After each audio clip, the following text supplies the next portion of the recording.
should the company treat their employees? This question will be answered in this video.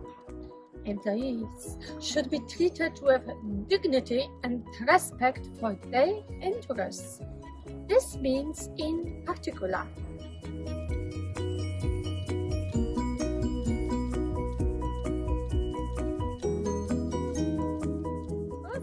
they should be provided with jobs and a compensation that contributes to improving their living standards.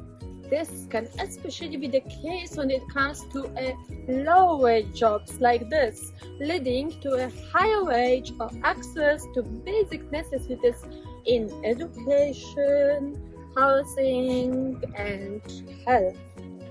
Secondly, the working conditions offered to the employees have to protect each employee's health and safety. For instance, if there is a hot summer in Florida or even in Poland, like in last summer 2018, I think, air conditioning should be provided. Many jobs contain risks not only for the physical but also psychological health, as it was discussed in Module 7. Although companies which are interested in obtaining certification are concerned about conditions for their direct workers working for them indirectly in supply chains aren't considered and become workers of lower category. Their health and safety remain among the important ethical challenges of the global world.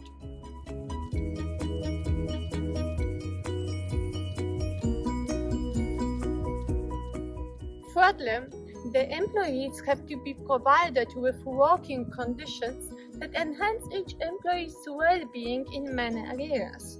Their well-being as an employee, but also as citizen, family member, and as capable and caring individual.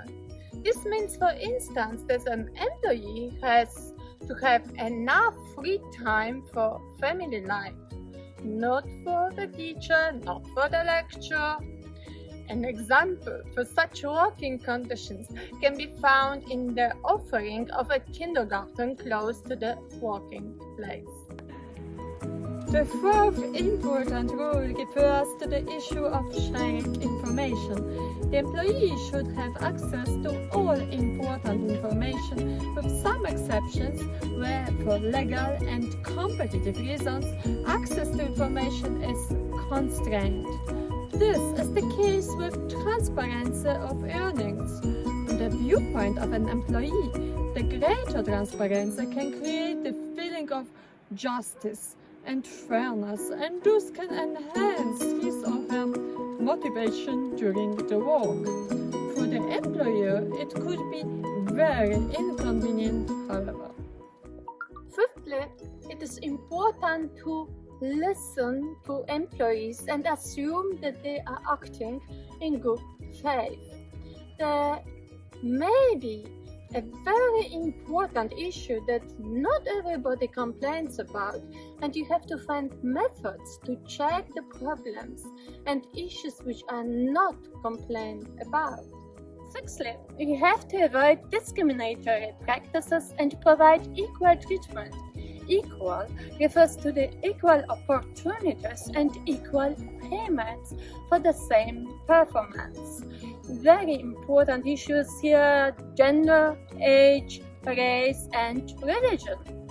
Iceland can be named here as an example of introducing equal payment for men and women. The issue of inequality between black and white is now in 2020 vividly emphasized in the Black Lives Matter movement. Immigrants in Europe suffer under discrimination which is manifested in payments, treatment, and access to jobs.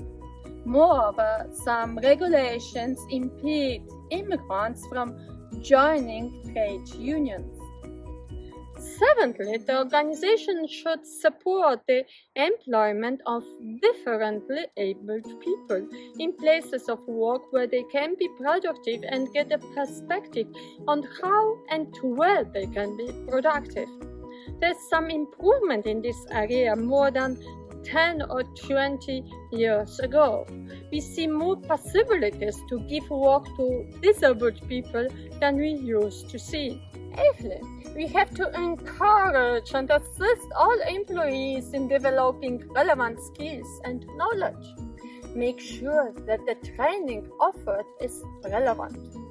Nowadays, when companies can use the resources of European funds of the European Union to offer different schooling, training, and so on, much of this training is not relevant for the employee, and there's only a way to use the resources of the company.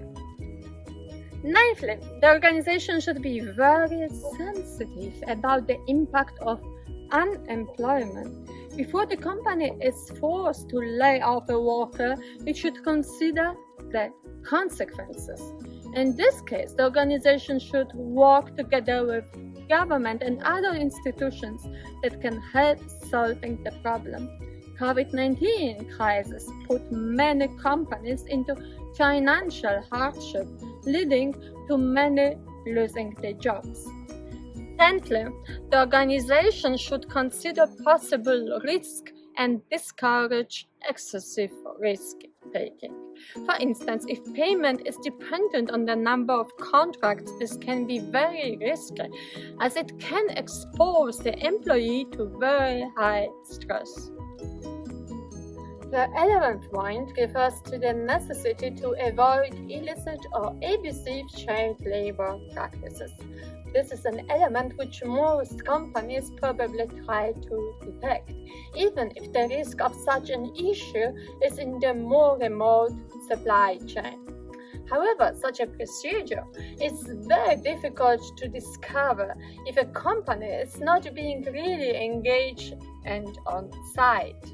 Certification companies may visit the site of supply chain and find nothing wrong in any of the issues. The company may be prepared for such a visit and present itself very well, and workers may be forced under risk of reputation not to reveal any details, either of child work nor of any abuse of safety rules.